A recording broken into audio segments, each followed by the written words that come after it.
Hi, everyone. Welcome to tonight's webinar.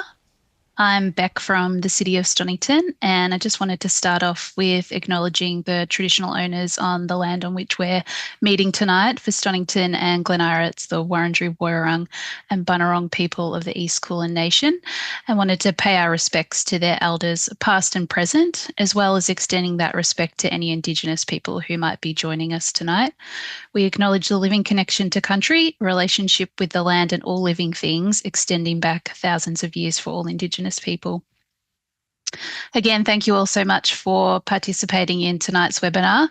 It's the first in a four-part series, and tonight we're going to be talking about moving to an all-electric home. Stonnington are really happy to be partnering with Glen City Council tonight, and Bruce is here on behalf of them. So welcome, Bruce, with the delivery by the experts at Renew. This program sits within the Community Energy Efficiency Program at the City of Stonnington and the Climate Emergency Response Program at Glen City Council. So we'll get into it. So I'd like to introduce you to our speaker for tonight, Andrew Redaway. Andrew is an energy analyst who's been involved with Renew for 10 years now. He's helping households with independent energy advice. He's also worked for the Australian Energy Market Operator and the Australian Energy Foundation, and also ENHA. He's trained in solar installation and is a certified passive house designer. So Andrew, I'll pass it over to you. Great, thanks a lot, Rebecca. And yeah, thanks everyone for joining us. It's a good topic as always. So this is what we'll be covering, starting from some background and then looking into appliances. So all electric appliances versus gas, basically, and how you do it, and some specific situations. So. This is a great photo that I found from an old annual report from the SEC back in the year after I was born. So yeah, apparently in those days the colour saffron was like really important, and basically this is showing that all electric homes were being promoted back in those days. And the reason for that was the alternatives that were available at that time, which were basically firewood, heating oil, gas was available, but it was produced from coal. That was town gas back in those days, etc. So using electricity was a lot cleaner in terms of like smoke and things inside the home. And yeah, this little medallion here was something that you could put near the front door of your house if you were a gold medallion home, as awarded by the SEC, which the major part of that was being all electric. Okay, then things changed, because in the energy system things do change from time to time. So we had oil drilling in Bass Strait in Victoria, and coming up with the oil out of the pipes that were going down into the rock below the ocean in Bass Strait. Along with the oil was gas, natural gas, which is mostly methane gas, and initially it was just there was no use for it. It was a byproduct that was just burned. But then pipelines were built so it could be sold off to households and businesses, which is why it was so cheap, because it was basically just an unwanted byproduct in those days. So from the 1970s through to the 2000s, gas was cheap. It was a byproduct of that oil extraction. Dual fuel households became very common. So dual fuel meaning gas as well as electricity. Well, if you count the car as well, we could say triple fuel, because of petrol, gas, and electricity. Gas appliances were very popular since the gas was so cheap. Whole house ducted gas heating became a really popular. It's really a Melbourne, Geelong, and Canberra thing. Interestingly, most other cities and regions in Australia haven't really gone for a lot of whole house ducted gas heating. So what that means is you've got like the unit probably down the side of your house or at the back, like a big metal unit that burns gas with a big fan that pushes the hot air into the ducts under your floor, which we can see an example of over here. And then those come up the registers, these vents through different rooms in your home. And that burns a lot of gas, actually. Over on the right, we have an example of a gas storage hot water unit, which was popular, through that time period. So it's a tank full of water, and you've basically got a gas fire at the bottom, heating it up for showers, etc. And of course, we're familiar with the gas cooktops and ovens, as we see in the main picture there. Okay, so what's happening now? Well, the Bass Strait wells are actually drying up. Oil is mostly gone quite a long time ago, and the gas is mostly going now as well. So the amount of gas that can be extracted each year out of Bass Strait is really declining fast. Now, so that's a Victorian perspective. If you look at Australia as a whole, there's been a bunch of coal seam gas. So we see an example of that on the bottom right over there. So that's mostly a Queensland and New South Wales thing. So that's drilling down into the ground, forcing in fluid to fracture the rock in some cases, in other cases it's not. It's a newer way of extracting, an unconventional way of extracting gas out of the ground. And in those cases, most of that gas is actually, it's been promised to overseas purchasers on contracts for export. So it's not so readily available to get it down to Victoria. So gas, it's no longer cheap, and it's not as clean as it was back in the, say, the 1980s when it was just coming straight up out of a conventional well under Bass Strait. Okay, let's move over to households. So this is like a typical household like energy split. So this is covering energy across electricity and hot water. So 45% would be heating and only 4% cooling. So that surprises people sometimes because there's a lot of attention on air conditioner use on those hot days and heat waves in summer. Winter, it's all day, every day for months. And so the heating that you use, it really does add up over time, that energy. This pie chart, it's a very simple average, like typical profile. Things do vary a lot. Like there are some people who don't use much heating because their bodies naturally run hot and they don't feel the cold that much, and vice versa for cooling. And there's people that have all sorts of appliances and pools and cryptocurrency mining on big server racks and big security systems and spas and pottery kilns, and there's such a diversity of energy use these days that it's hard to pigeonhole like a specific average. So just bear in mind that this can, your house might be quite different. So heating's a big one, hot water's another big one, and cooktop is relatively small. Okay, so comparing gas appliances versus electricity appliances. So Renew's done a lot of study into this in the last decade, and basically you're likely to pay a bit more upfront for an efficient electric appliance than a standard sort of gas appliance that does a similar thing. But your bills are going to be lower for the lifespan of that appliance. in general. Okay, and there are a few exceptions, which I might come back to right at the end of the presentation, but basically, for most households, yes, economically, it's worth it to transition away from gas appliances over to electric. So when you're paying your gas bill, there's a cost of each unit of gas that's coming in through your gas pipe, and there's also a supply charge just for having a gas connection. Even if you didn't use any gas, you're still going to pay that.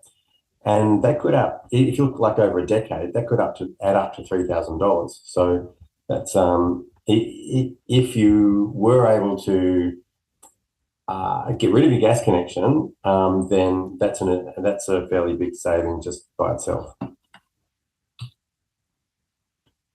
Okay, then you can start looking at solar as well, solar electricity, and basically that finds that, well, yeah, if you don't have solar, most households will be better off economically transitioning away from gas. If you do have solar electricity, then it just enhances those economic benefits.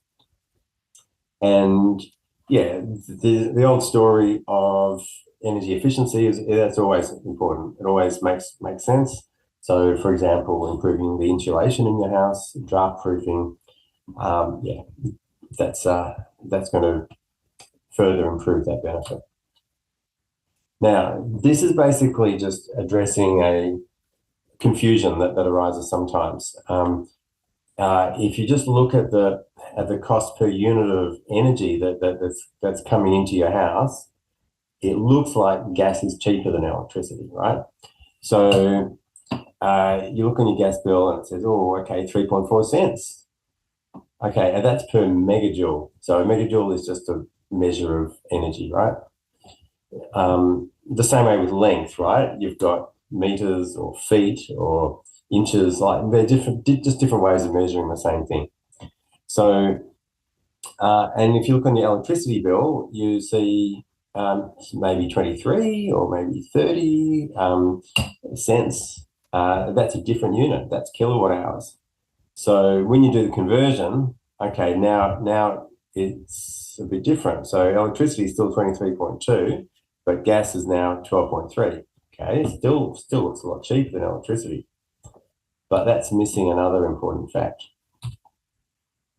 Okay, so those numbers we're just looking at how much it costs to get that energy in through the pipe and into your property, basically. What really matters here is what you can do with the energy.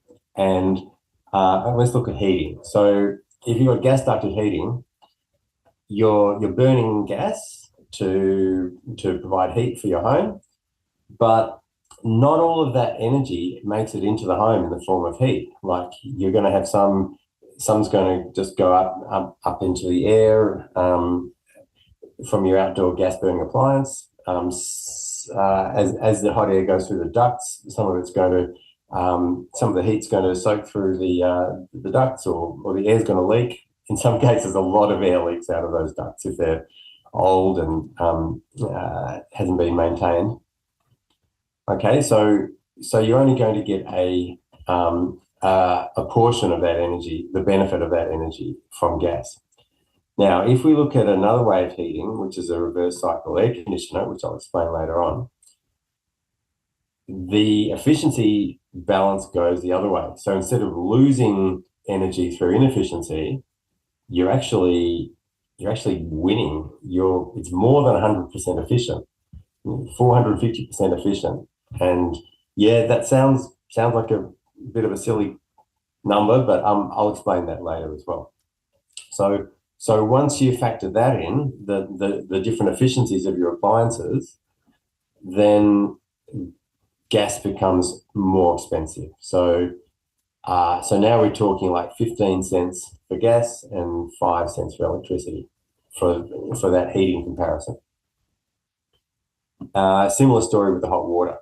Okay, so even though the costs of getting that energy onto your property make it look like gas is cheaper, the benefit you get into your home in the form of heat is, electricity is a lot cheaper in the end. Okay, so that's about economics. Now let's have a look at emissions. So what this chart is showing is different states in Australia, and the vertical axis is how much carbon dioxide is emitted for gas and for electricity. Okay, so we've got electricity in orange and gas in blue. So it looks like electricity is emitting a lot more than what gas is. Again, this leads us to some confusion. However, it's not taking into account those efficiencies that we talked about. So once you do that, okay, so now we find that here's a study that we did a while back for a whole bunch of locations around Australia, and it's comparing a all-electric home versus a home that has gas and electric. And you can see that it does vary a bit from location to location, but electricity ends up with lower emissions for the household than gas does. So, in Melbourne, it looks reasonably close there. But bear in mind that this study was done back in 2019 when there were more coal-fired power stations still running and contributing a greater proportion of Victoria's electricity. So our electricity grid is already a lot cleaner than what it was then, and it's going to get cleaner and cleaner over time. So, this picture, that orange bar would already be a fair bit lower than what it is there, and that's going to keep reducing over the lifespan of efficient electric appliance that you install now. Gas is getting dirtier. I think we mentioned this, the coal seam gas, etc. And the electricity is cleaner. Yeah, I just mentioned that one. So comparing the 2030 Victorian grid to the 2022 grid, it'll be like 57% lower emissions in 2030. Okay, I think we've already covered those. All right, let's start looking at the appliances a little bit more. So this is just a comparison of what were mainstream appliances, common appliances, 1960, 1990, and now effectively. So the old technology was resistive electric elements. So just like one of these old bar radiators or your toaster, it's just heating up by pushing electricity through a wire. Simple. And some hot water systems do that. So simple electric hot water systems, just a simple resistor. These old style cooktops, same thing. And even some of the cooktops that look modern and like a clean glass top, if they're a ceramic cooktop, they're still working on that old principle of just pushing electricity through a wire, resistive element. Okay, if we look at the gas technology that came into vogue, like, some decades ago, we're just burning gas to create heat. So this example here is a wall unit gas heater. So instead of like a central unit with ducts, it's just in the living room, for example, and it's just burning gas and heating up the room. We talked about this one and we know this one. Okay, so the current state of technology is, so this is a reverse cycle air conditioner down the bottom, which is also known as a heat pump. Okay, a heat pump, I'll explain. But yeah, that's a technology that is used in your air conditioner and in your fridge, your freezer. And it's also applied to hot water. So you have hot water systems now that use this technology and are much more efficient than the old style resistive electric heaters over here. And yeah, the state of the art cooking now is induction.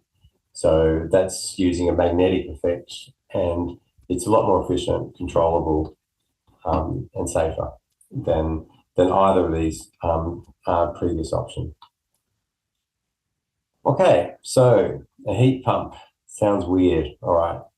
So let's say this is the outdoor unit of your air conditioner. So you probably got, most houses would have one maybe in the living area or maybe in a bedroom. One of these units like high up on the wall indoors, and then they'll have one of these outdoors like near the side of the house somewhere, or we can go other places too. So what this is doing is it's working with the air that's around it, okay? It's got a fan that's sucking in the air, and it's extracting heat out of that air, blowing out colder air. Okay, so it's just refrigerated some air down the side of your house. If it's running in heating mode, this is to provide heat into the house. So it's refrigerated some outdoor air, all outdoors, and the heat that it extracts from that, it's sending that through pipes to your indoor unit and blowing out warm air inside. Okay, so it's making the outside cooler and it's making the inside warmer in winter. So it's moving heat from outside the house to inside the house. So it's not creating heat itself, it's moving heat. And that's why it's not subject to the 100% like efficiency limit that like an old-fashioned heater would have. Like you can't get more energy out than what you put in, right? But if you're just moving energy, then yeah, the sky's the limit, basically.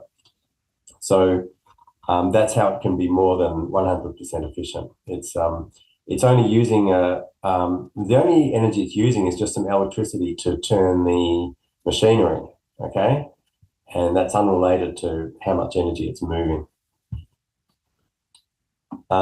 So I've said that it's sucking in air and extracting heat out of that air. So you might be thinking, well, what if it's a cold day in winter and it's like 0 degrees outside? Well, yeah, you can still extract heat out of 0 degree air.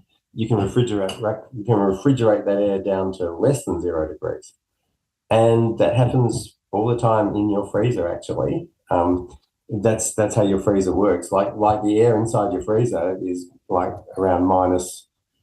Let's say it's warmed up a little bit. It's got to minus 15 degrees. Then your freezer's going to jump in and refrigerate that air from minus 15 down to minus 18 or minus 20. So yeah, that's totally possible, and that's what these units can do. The better quality units can operate at really cold temperatures outside. Heat pump hot water. Okay, so operates on the same principle. So this picture down here, so you've got a very similar outdoor unit, and instead of moving that heat into the home and in the form of warm air being blown out inside the room, instead it's moving that heat into the water in your hot water tank. So it's heating that water up to say 60 degrees inside the water tank, just by harvesting heat out of the air that's just moving around down the side of your house. Okay, so one of the key things here is when your hot water system dies, like usually the first warning that you have is when you're having a shower and suddenly the water's cold, right? And you go out the side of the house and you see that there's a trickle of water running down the ground from your old hot water unit.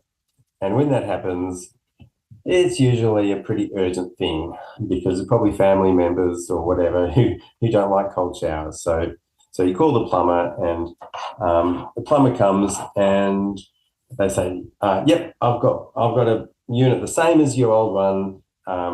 It's on the truck, or it's just in my shop. I can just install it like tomorrow."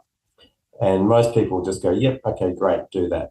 But if you don't want to just replace your old gas hot water system with exactly the same, another gas hot water, if you want to go heat pump, then that's where some plumbers are then they're not set up to install heat pumps because previously they've been a bit of a niche kind of product, and the plumber might not have been trained on them. The plumber might still be influenced by experiences with older style and lower quality heat pumps from like 20 years ago. So you do sometimes hear tradies say, "Oh, heat pumps are unreliable or they're noisy."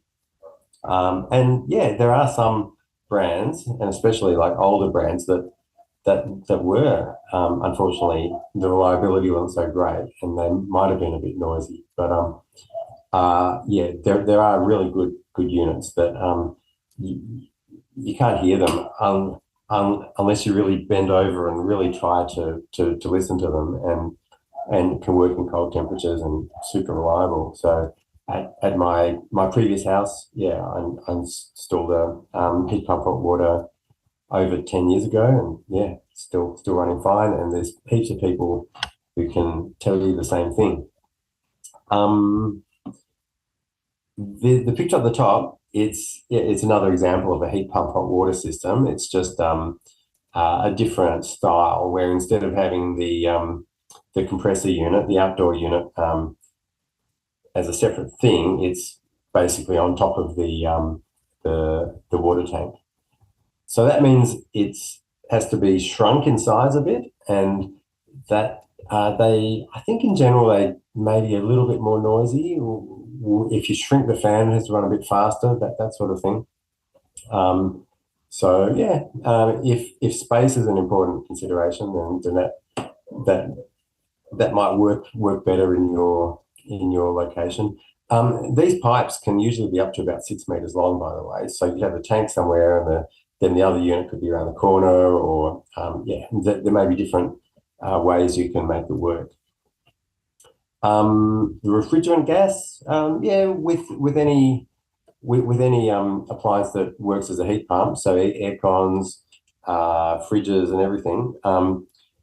The way they work is there's a fluid that circulates inside the system through the pipes. And what type of fluid is it?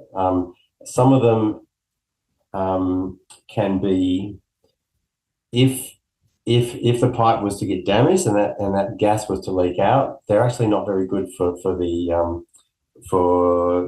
climate change in the atmosphere. So it's one factor. I mean, it's a pretty small factor compared to the overall, day after year after month of energy that is actually using to run. But yeah, that's one thing. CO2, carbon dioxide, is okay. Well, it's a gas that we don't really want up in the atmosphere, but compared to those other gases that are used in the pipes, it's actually, if it did escape, it's the best. And it's those other ones are way worse than carbon dioxide in terms of affecting the atmosphere. And carbon dioxide is also, it leads to high efficiency in the way the machinery operates. So that's technology that the Japanese really pioneered.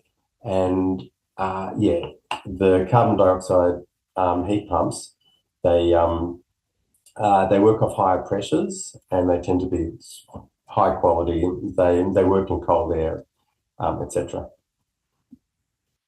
Okay, yeah, just be careful of cheap brands. Like there's been some heat pumps that are sold at like a really low price, like crazily low, like almost sort of free. And the reason they can do that is because they were cheap to start with, and then once you put the rebates on top of it, then compared to a cheap price, once you get the rebate, it just almost wipes out the cost. Yeah, it might be a false economy, and because you might think, oh, well, what do I care? If it only lasts me a year, then it's fine. Well, the thing with those rebates is you can only access them once for a property. So if you blow your rebate on a unit that only lasts for a year, then when you get your proper unit, then you won't be able to get that rebate again. So yeah, just be aware of that. Okay, so that was hot water. Now let's have a look at heating. So yeah, heat pump hot water system would be to replace like a gas hot water unit. Now, reverse cycle air conditioner is these days it's the most efficient, cheapest to run option for most households for heating. So yeah, reverse cycle air conditioner. So split system is the most efficient option. Just the standard. You've got your indoor unit high on the wall. You've got your outdoor unit down the side of the house somewhere. You've got pipes connecting them through the wall. And a lot of people have one of these devices that they've installed just for cooling in summer. That's all they use it for, and they haven't even thought that it can also do heating in winter. And most of them can. If they can, it's called a reverse cycle air conditioner. If it can't do heating, then it's just an air conditioner for cooling, which is a bit silly. Like, yeah, it's basically the same price if whether or not you have that reverse cycle function. So yeah, if possible, go for an aircon that can do both heating and cooling. Because as we saw in that pie chart, heating actually uses more energy in the home over the year. Okay, so if you're going to put in a reverse cycle aircon, so you have obviously a larger one in a living area. If you've got bedrooms, you have smaller units. How many do you have? Well, yeah, it depends on you. Like how many areas of your house actually need heating and cooling, and different people have different preferences. Yeah, and that's one compared to a ducted heating system. It is a little trickier to provide conditioning for all of those spaces. Like if you've got like a bathroom or a hallway or something, then it's easier just to add in an extra duct system with a vent that comes out. If you've got a ducted heating system, but on the other hand, these aircons, they provide cooling as well as heating in the one unit. So that's a pretty good benefit, especially as we're coming into a climate that's going to have more heat waves in summer. Okay, some tips are sizing it correctly is good. You can put it on a low fan speed. So often people are worried that a reverse cycle aircon used for heating, it's going to be blowy, like it's going to blow hot air on their heads and that sort of thing. Modern units usually don't, especially if the draft sealing and insulation is reasonable, then it usually doesn't have to work that hard. And they've got an inverter technology inside it, so it can reduce the speed, reduce the power level, so it's just ticking over with a low fan speed. Look for star rating. So the stickers on most white goods, the star rating stickers. So for a bedroom size unit, you can get them up to 7 stars usually. For the living room size units, the efficiency is not quite as good, so they normally go up to 5 stars. So that's a sort of range you can maybe look at getting. Yeah, installers do matter, and installers can be creative about where they can install the outdoor unit and the indoor unit. So here's some different types. Like, they can be concealed inside bulkheads like this. There are some that, instead of going high on the wall, they're more of a slim unit like this that goes low on the wall. So that's a good option for heating, and it may make it easier to accommodate in some homes. You can get multi-splits, so these are really handy. So if you've got several rooms that you want to have a aircon in, then instead of having the same number of outdoor units as indoor units, you can have multiple indoor units all running off a single outdoor unit. So that makes it easier to work out where to put an outdoor unit.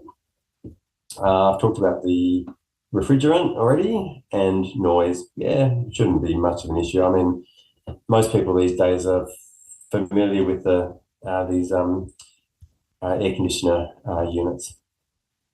That's talking about the outdoor unit, by the way. Cooking. All right. So the induction cooktop. So as I said, it works off a magnetic principle. So it does mean that your pots and pans need to be magnetic. So you can test that by just just turning over a pot, not when it's got the water and food in it, and put a fridge magnet on it. And if the fridge magnet just slides off, then it's not going to work with induction. If it sticks on, then it should be good.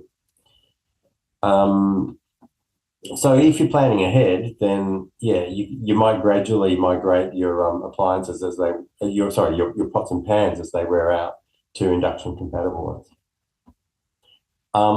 So the benefits that this gives, well, they're efficient. They don't waste as much energy that's going up around the side of the pot and just heating up your room. Okay, the heat is directed more into the food, which is where you want it. Which is what this picture is trying to show here. Like it's you've got a pot that's heating up, but the chocolate on the cooktop next to it is not heating up, and because it's only the section of the cooktop where the pot is sitting is the only section that gets hot. And also only when the pot is there. If you lift the pot off, then it's automatically going to stop providing heat, which is a safety thing. So if you're forgetful and you forget to turn it off, then yeah, the power, the heat automatically stops, which is not the case with the other types of cooktops. Indoor air pollution is another factor. So there's been research out in the last several years that shows, well, if you're burning gas inside your kitchen, which is a fossil fuel, you don't smell the products of that combustion as they come out, like the pollution from that burning inside your home. You don't smell it, but there is actually gases and things that come off, which have been linked to things including asthma. So yeah, you can look into that some more from other sources, but that is a real concern. If you have a gas cooktop, then it's important to have a extractor fan that actually works really well and extracts it outside the house rather than just recirculating. Okay, so some tips for selecting an induction cooktop. Well, as with anything, check reviews or recommendations from friends and family, etc. How the buttons actually work, how well they work. Like, is it easy to quickly change the power level, or do you have to do like 5 slow presses to go from low power to high power or back again? Yeah, and in terms of installing it, it probably is, yeah, it definitely is going to need its own electrical cable, its own wire that goes specifically from the cooktop back to your switchboard. So yeah, it's going to need an electrician, and depending on what you've already got and the layout of your house, that may add a bit of expense. Oh, and yeah, the power control is very precise, and yeah, the amount of heat that you can get into a pot is impressive. They can boil water super fast. Oh, if you're looking at just testing something out, you can do that by getting a cheap portable one that only has like a single heating area, and it's an appliance that you just plug into a power point. They're really effective too. All right. I'm not going to go through all of the words on this slide. This has got too many words on it.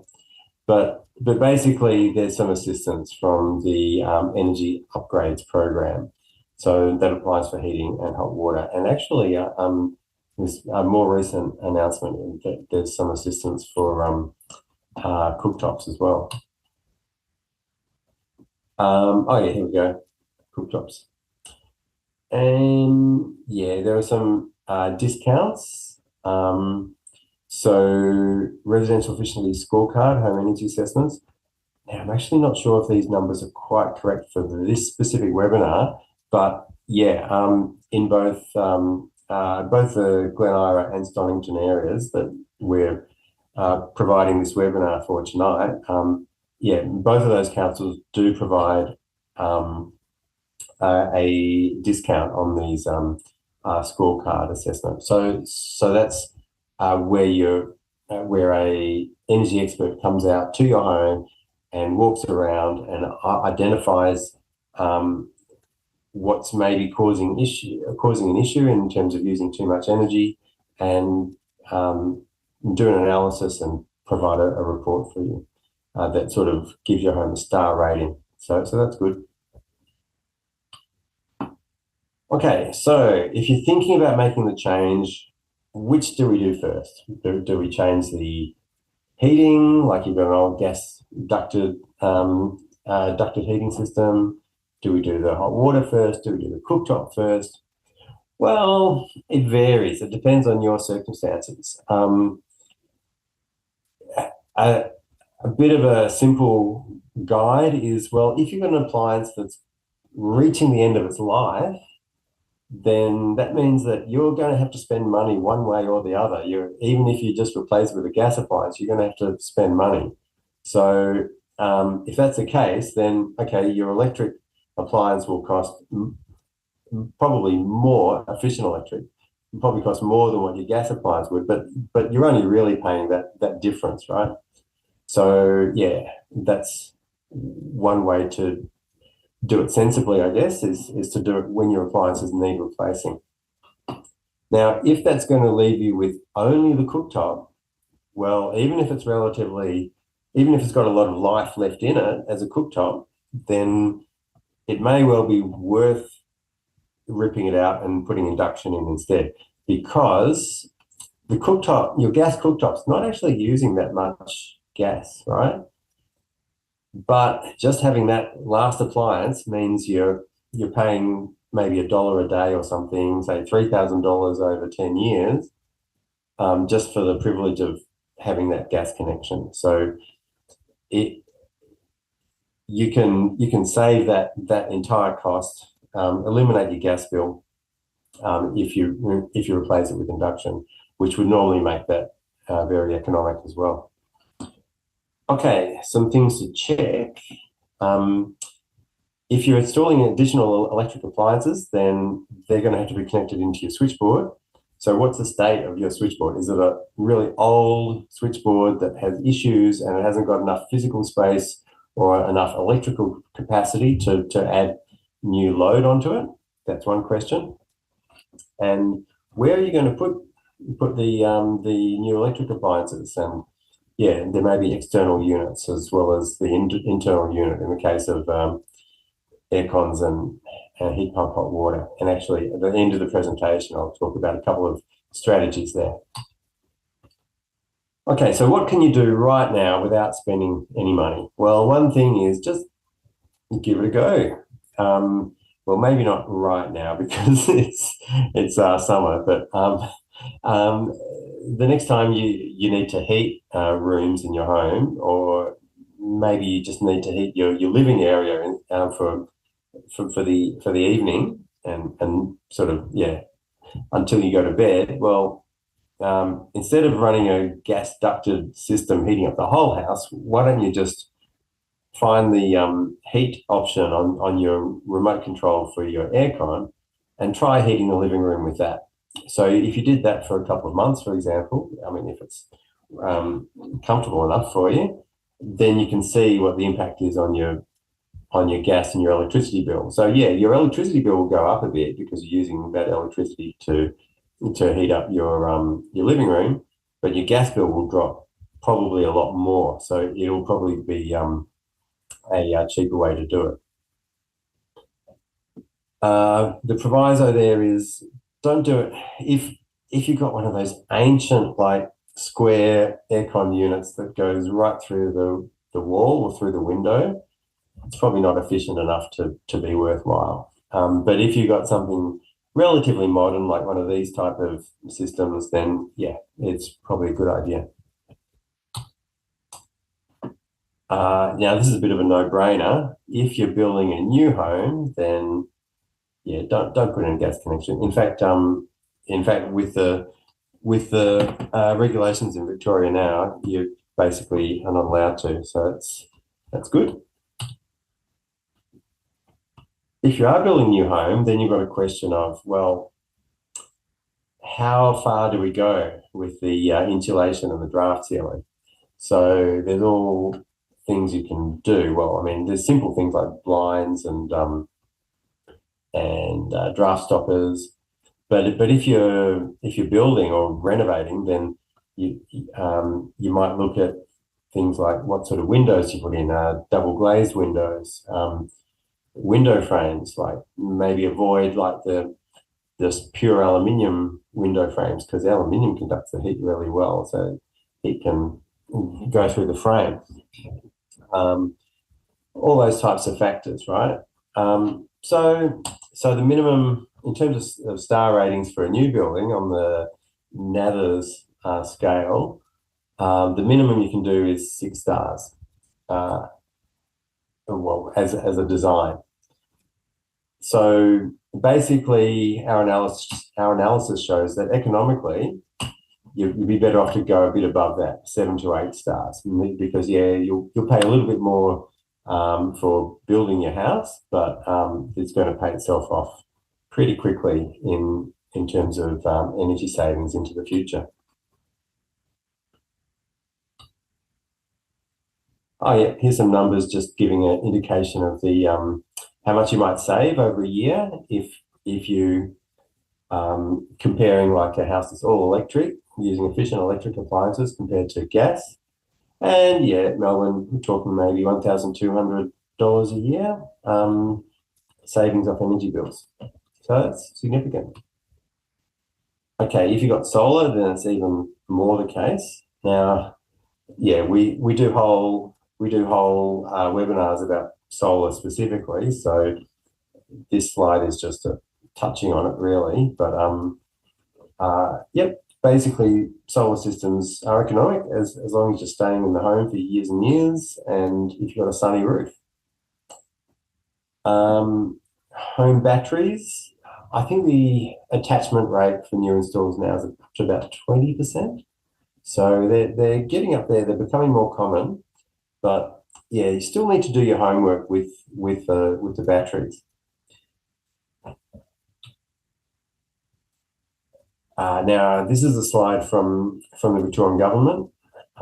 They came out with a document called the Gas Substitution Roadmap, because the Victorian government policy is to try and move away from gas appliances over time.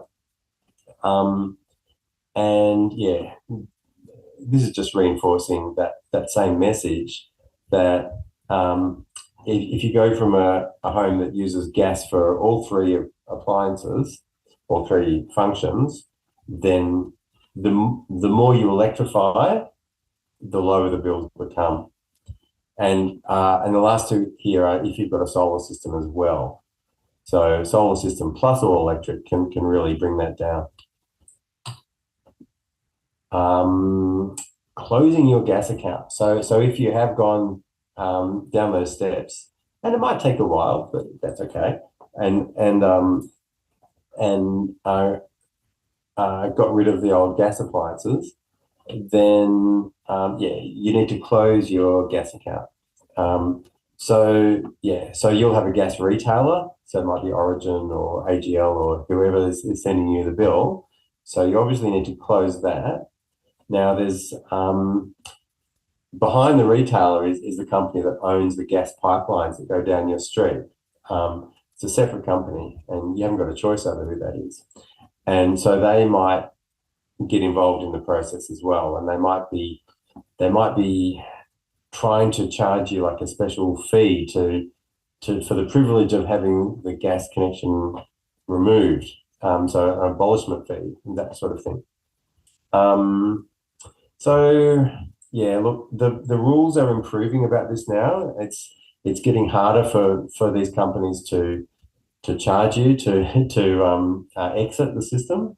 Um, but yeah, just don't just accept a fee without asking questions. Like try and ask questions and try and push back, and you may be able to not pay some of those fees.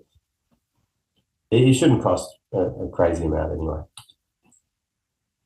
Now the other option. So I mentioned at the start of the presentation about the third fuel, which is the petrol or diesel that most households burn in their car. So if you go electric there as well, then yeah, it provides a similar sort of level of benefit as what we've been talking about. You're going from a fossil fuel to a efficient electric alternative. You can charge your car from solar at home. And the other big thing to watch out for here is it's probably this year you'll be able to buy a car which you can charge at home and which can also provide energy from the car's battery back into your home. So that could be really useful for example, to reduce your importing from the grid during peak hours in the evening. So it can save you money off your bill. If you have a blackout, a grid outage, if you set it up properly, you might be able to power your home in a grid blackout. The early adopters are probably going to like the wall charger units that are used to do that, like the bi-directional charging, so you can get power out of the car as well. The early units are probably going to be fairly expensive, like probably $10,000 or $15,000, $20,000. But as time goes on, there's going to be additional options that come out that use better technology, cheaper. And yeah, that should come down a fair bit until they're probably only $2,000 or $3,000, I would say, which would be similar to the cost of a normal wall box that you can buy now, which just charges your car. So yeah, again, we have whole webinars about this stuff, but yeah, for example, if you were thinking of getting a battery for your solar system, I would suggest just do some research into this option, because at least when the car is parked at home, if you have off-street parking, it's a whole other discussion, then you could have a very big solar battery in the form of the car, which if you were going to get an EV anyway, then yeah, you effectively get a very big solar battery for free, which is a great option. Soon. You can't do it just yet, but they're almost here. All right, a few sort of specific situations. Okay, so one type of hot water, yeah, the old style resistive electric hot water. So it's like, it doesn't look that different from a gas hot water unit with a tank, but it's just got an element, an electric resistor inside that just heats up by squeezing electricity through it. So is this an option compared to a heat pump? All right, both of them run off electricity. This would use probably 4 times as much electricity, but the unit is a lot cheaper. So you might be paying, say, $1,000, $1,500 for one of these compared to a heat pump. Yeah, depending on what level you go to, you might be, for a good quality unit, maybe $3,000 or $4,000. So would you maybe go for a cheaper one of these? It uses more electricity, but then maybe we can put in lots more solar panels, because we're going to install solar anyway, put in some extra solar panels and use that to power the hot water tank around the middle of the day and heat up that hot water. Yeah, look, it's a valid option. It's not necessarily crazy. If you got the space on your roof, then yeah, reasonable.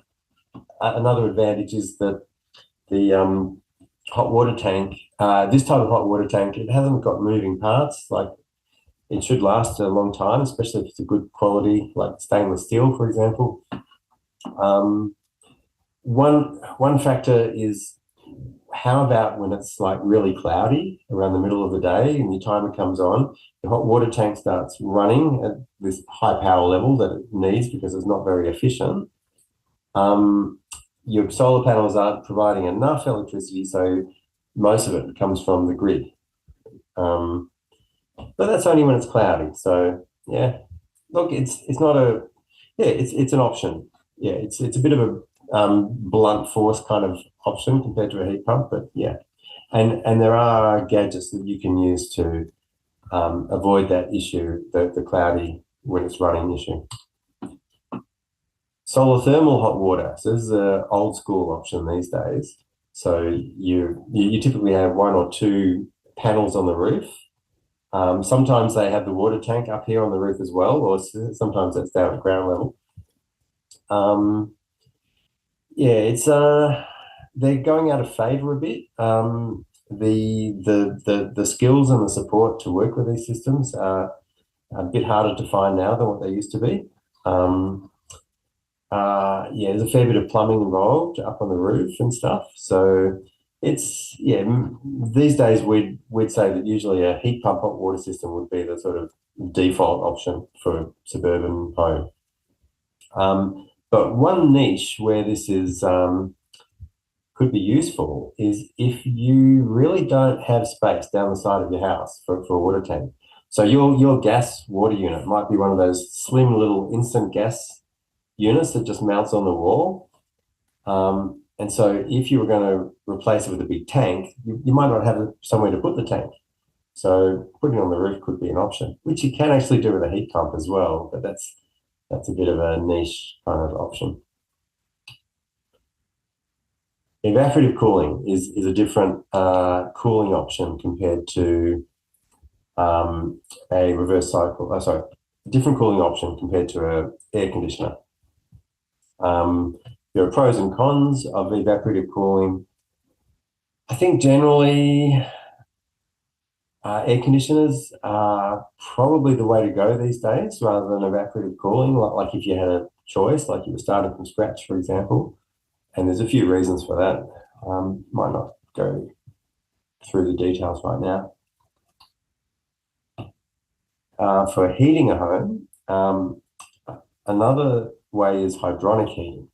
So typically these have been seen as a premium option, a bit of a niche option for heating in Victoria.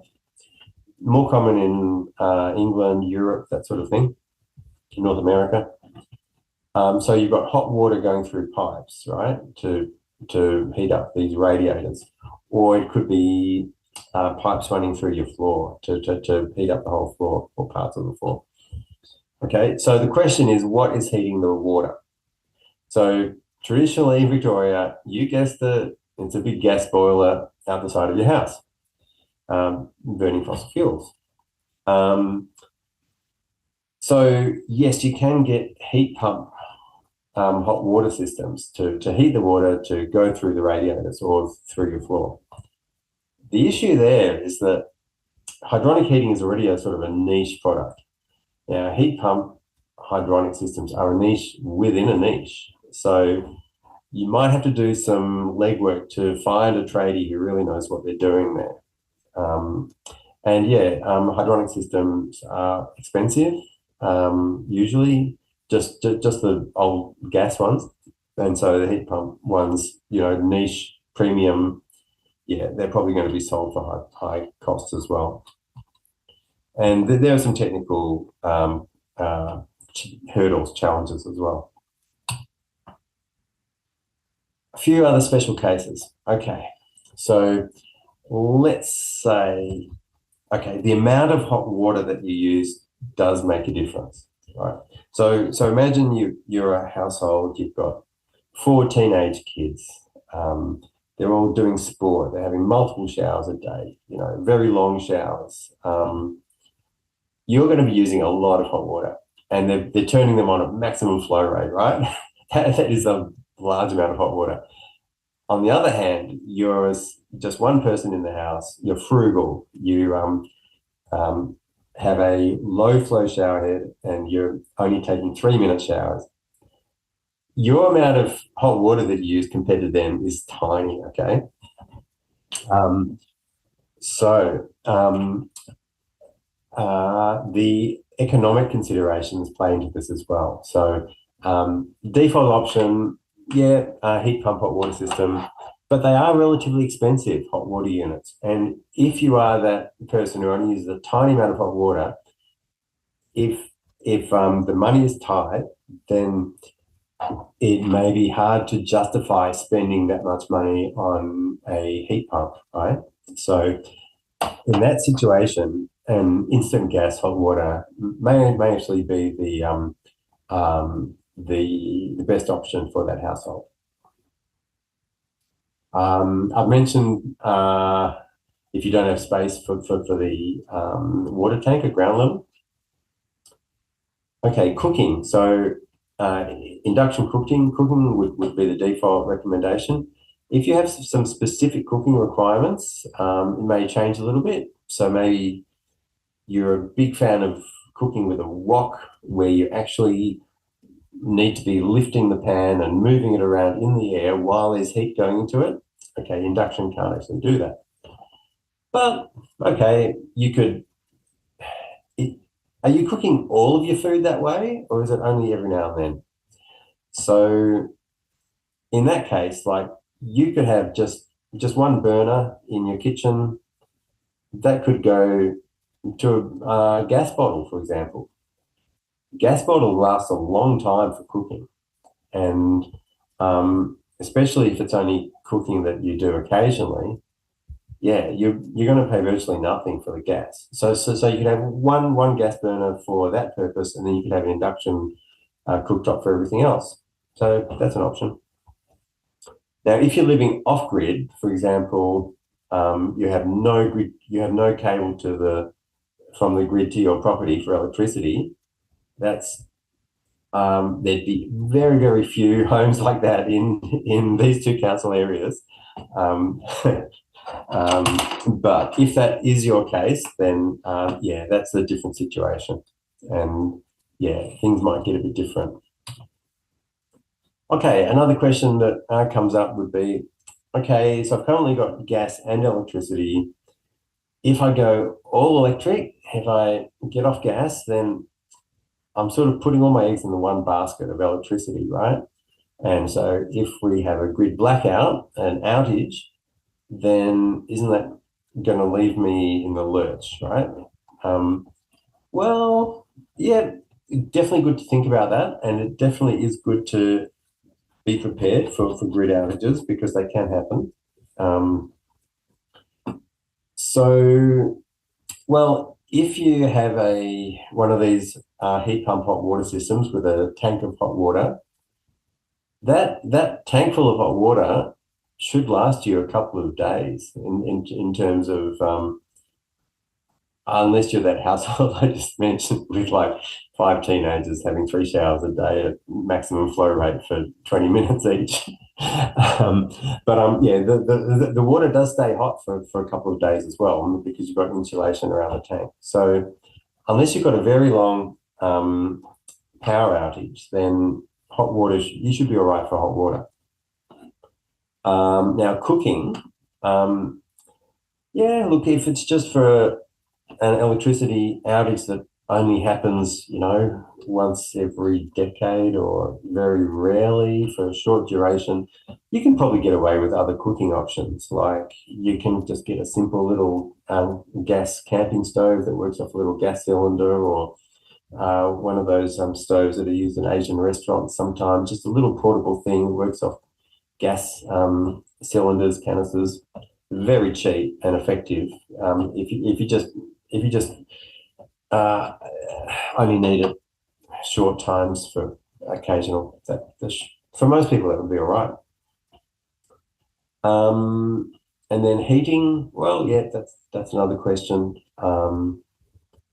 If you happen to have the outage in the middle of winter, then it could be uncomfortable. And yeah, like some people are more vulnerable to cold than others. So yeah, that's another consideration for you.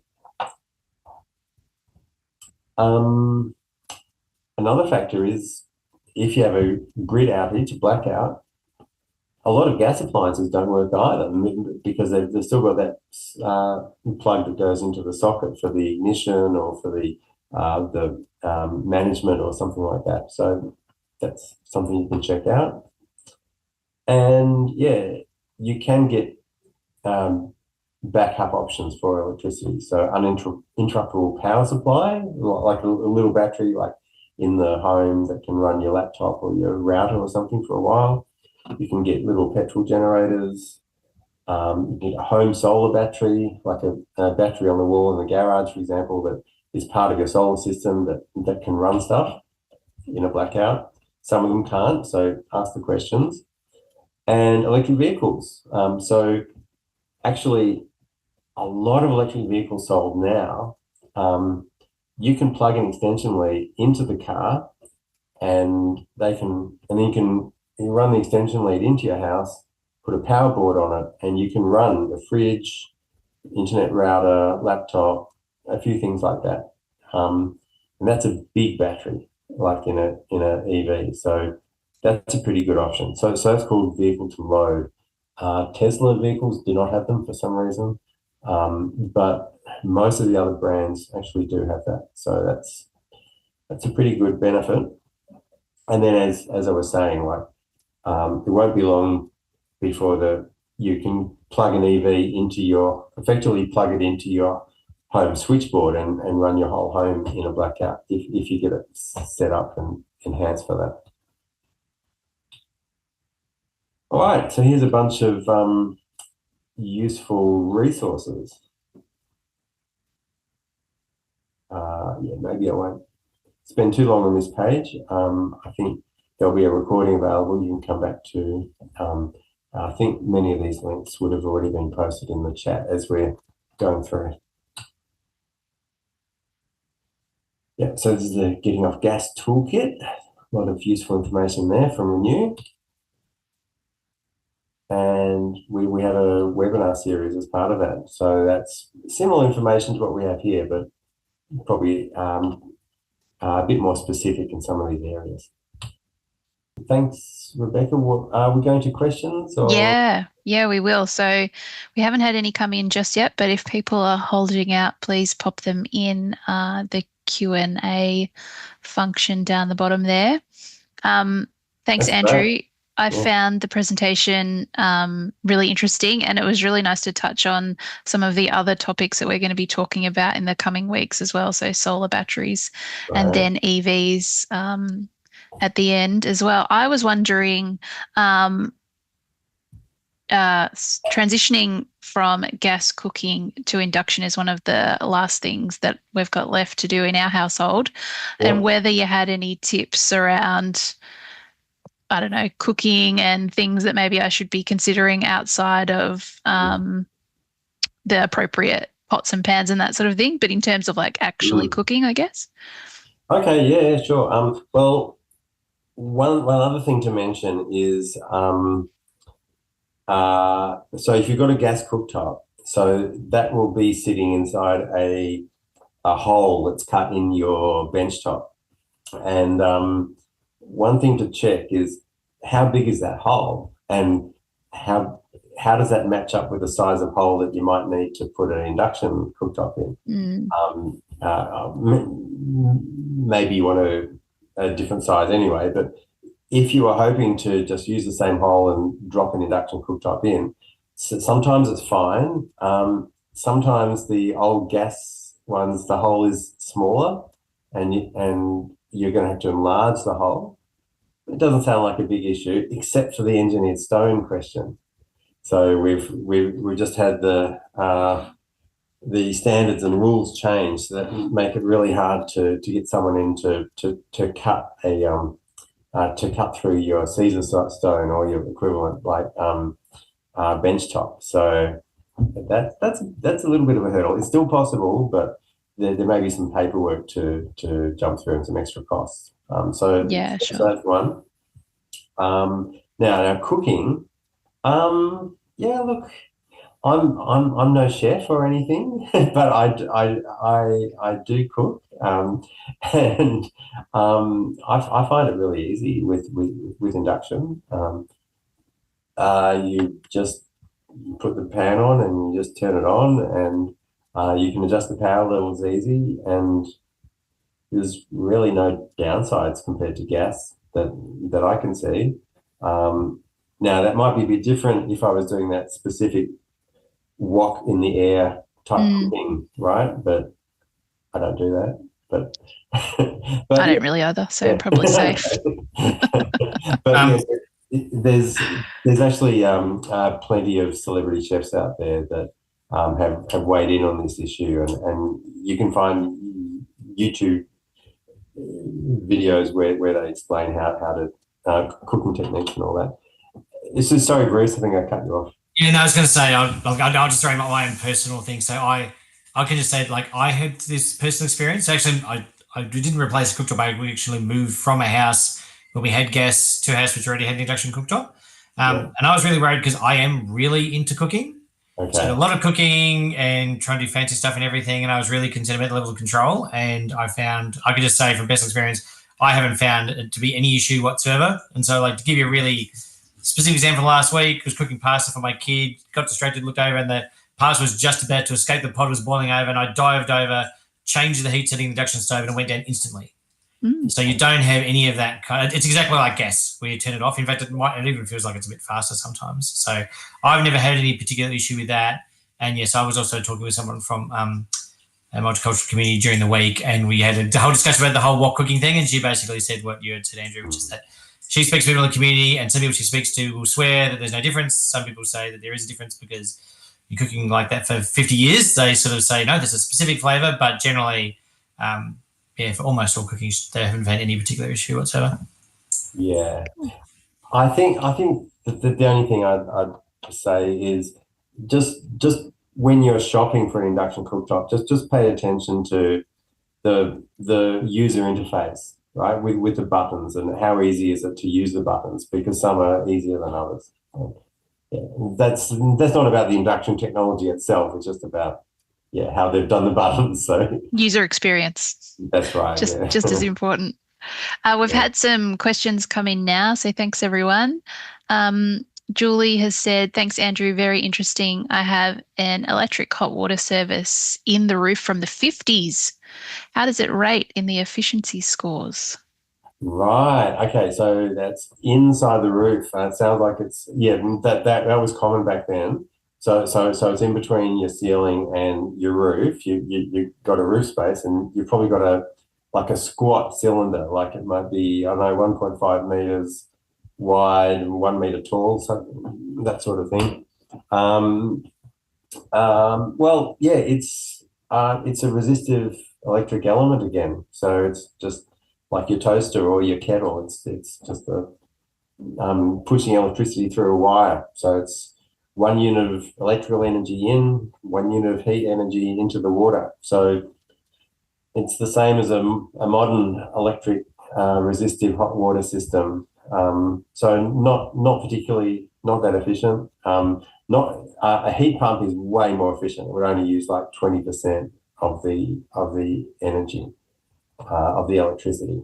Now, being in the roof, you may get a bit of a bonus because it's protected from the cold winds down the side of your house. So, but on the other hand, the insulation around the tank might not be that good. So, yeah, um, yeah. So basically, not that efficient. Yeah, but it is using electricity. So if you happen to have like a pretty big solar system, like 15, 20 or more panels sort of thing, then I'd be really trying to put that hot water system on a timer so that it's running around the middle of the day. So So it's getting most of its electricity from the solar panels on your roof. On sunny days, it'll get all of the electricity straight from the sun. Cloudy days might need some of it to come from the grid as well, but that's okay. You'd have to check. Sorry, I'll just finish off. No, go ahead. You'd have to check what kind of metering this is on. That's another key question, because in the old days you had a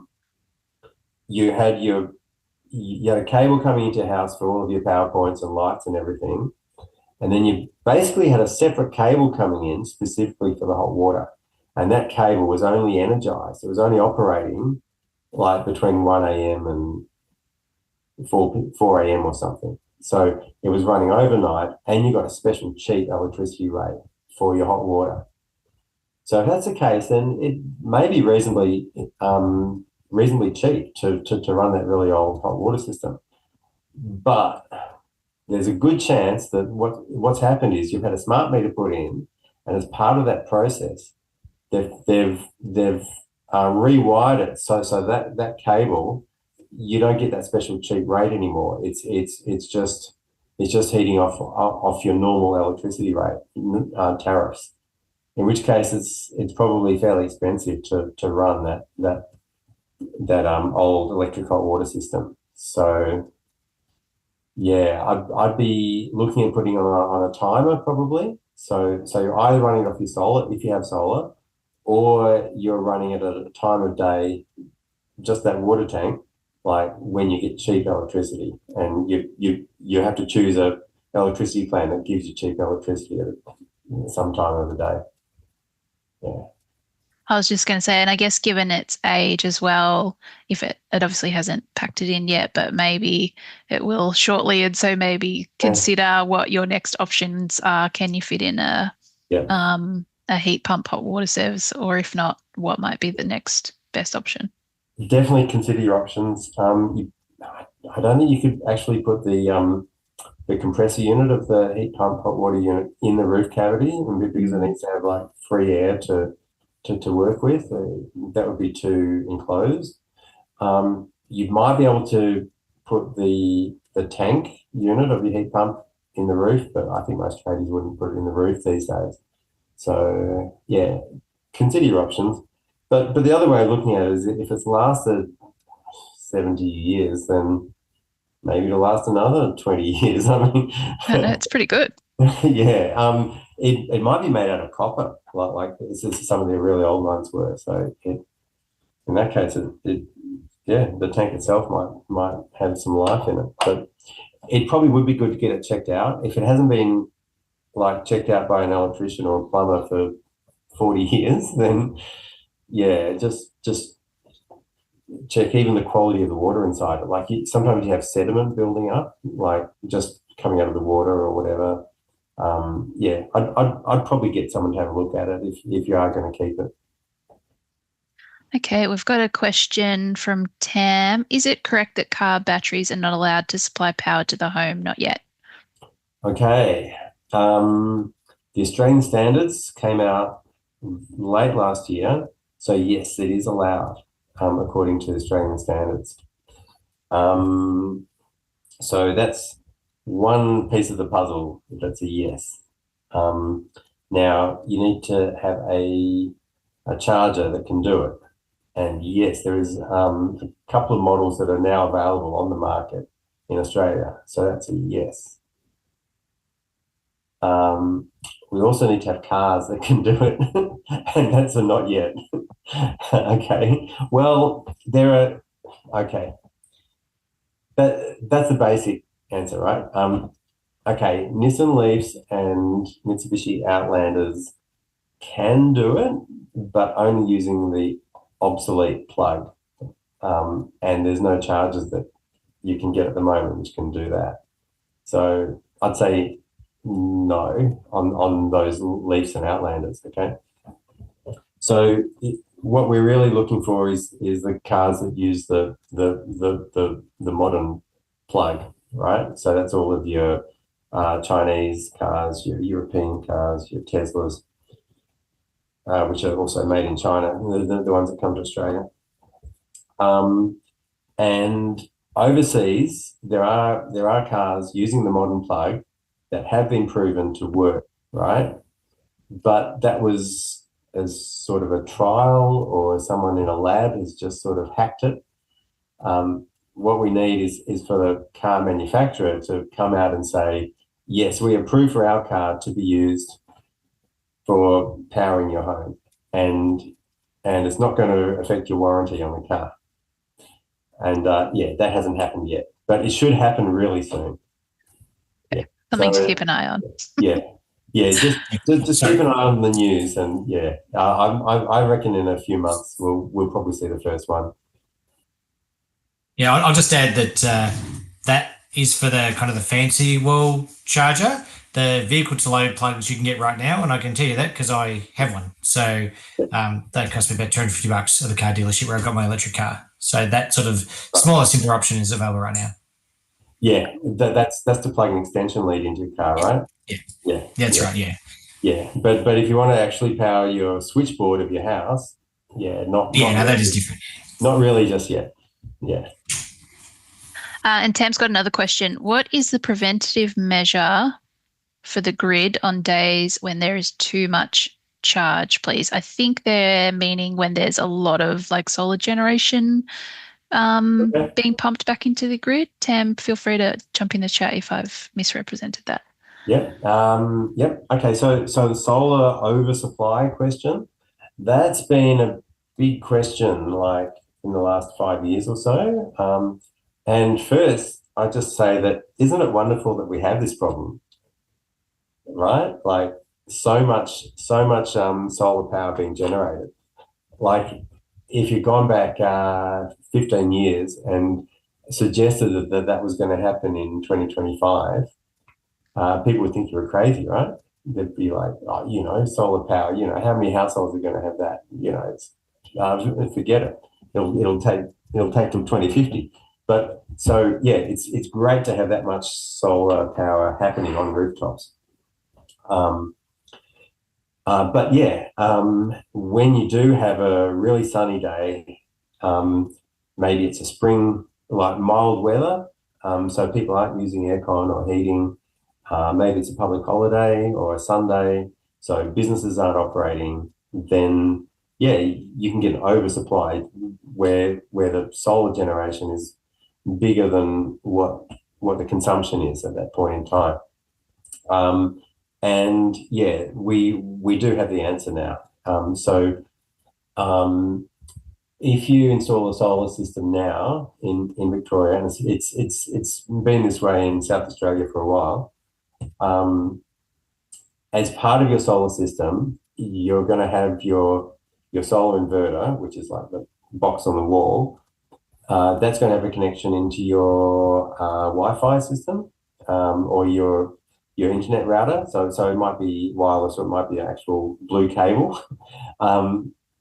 So that provides you with like monitoring on your solar, so you can see what it's doing. You can see if it's not generating as much as it should, like needs some maintenance or whatever.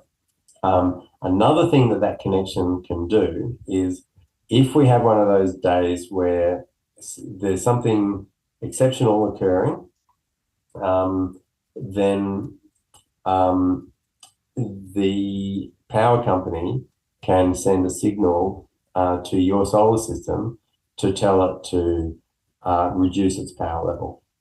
Okay, so they wouldn't be saying switch off. They'd be saying don't export to the grid as much power as what you're exporting now. Just back off on that power level. So you're still powering your own home, your own appliances, but it's just backing off on how much you're sending into the grid at that point in time. So that's the solution, and it's happening now. So it's a really good solution actually, because the previous option, the previous method was when you install a solar system, the poles and wires company would say, oh, you're installing solar, okay, maximum we're going to allow you to send into the grid is 5 kilowatts, as an example. just a dumb fixed limit. Now they'll say, oh, okay, you're installing solar, 10 kilowatts. You can export more than that, right? With the exception of on occasional situations, you might have to dial it back. So yeah, it's better to that lets you export more and generate more for almost all the year. It's just those occasional times when the system is actually has an issue, and then you'll get dialed back a bit. And ideally, I guess you're trying to use the power that you're generating during the day anyway, through appliances, or if you're charging your EV if you have one, or maybe you have a battery, or those kinds of things. Yeah, that's the ideal. Yeah. Cool. All right. Well, I think that's all the questions that we have for tonight. Thank you again, Andrew, for your presentation, and thank you everyone for coming along. Bruce and I have got a couple of little comments before people duck off. Bruce, did you want to jump in and talk about Glen Eira? Yeah, thanks, Beck, and thanks everyone for coming on. Just a couple of quick things, really kind of bigger picture things, I suppose. So if you are passionate about climate change, or really kind of anything that is happening in Glen Eira over the next few years, we have just opened up a whole lot of community engagement for our plans. So we are actually updating our strategies. Our climate strategies are being updated, our council plan is being updated, our community wellbeing actions are being updated, a bunch of other things are being updated this year. So if you go to Have Your Say Glen Eira, so just Google Have Your Say Glen Eira, it'll come up, and there's an opportunity for you to have your say and say what you would like to do over the next 5 6 years. And definitely, I'd like to think if you're in this webinar, you might have some real interesting thoughts and input about climate change, and that's something we'd really like to hear. And if you're really into it, we will actually have a community consultative panel where community members will get to kind of be decision makers, and people like me will go and present to the panel and say, this is what we're doing, and the panel will then deliberate and provide recommendations to the councillors on what sort of actions to take again over the next few years. So that's a really cool opportunity, I think, and you can apply to be on the panel again through just going to our website and doing that. And the other plug, we've got a whole lot of, just Google Sustainable Glen Eira, which you may find out about this through that anyway, but we've got a whole lot of other programs and links to rebates and information, what you can do, including hiring home energy kits from libraries, where you can go and get a cool kind of thermal camera and other monitoring equipment to be able to make some of these and inform these decisions yourself. So that's a really good thing to do. I'm going to spruik some of those things as well. Sorry.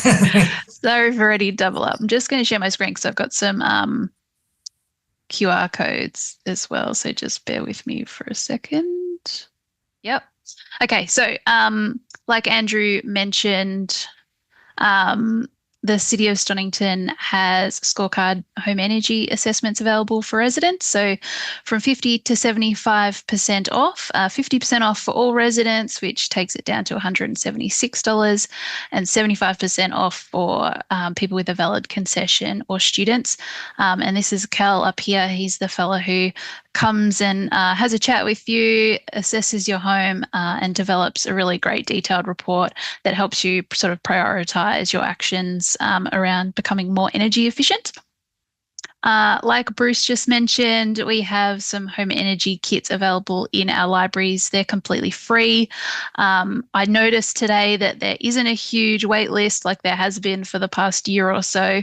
So if you're interested in borrowing one, scan the QR code or Google Stonnington home energy kits, and I'm sure it will come up. They're available at all of our libraries.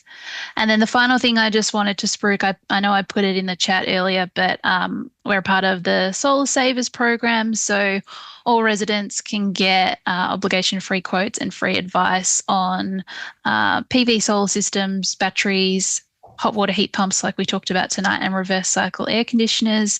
And the other thing that we've just launched, if you live in an apartment, we've got an additional incentive for putting solar on your apartments, and that's between $400 and $100 per apartment on top of the $2,800 state government incentive, which is out at the moment. So that's all from me. And I can let everyone go. Thank you all so much for coming along. Thank you, Andrew and Bruce and Andy, who was our tech support for tonight. And like I said, initially, this is the first of 4 sessions in this program. So we hope to see you at the next one. Thanks, everyone.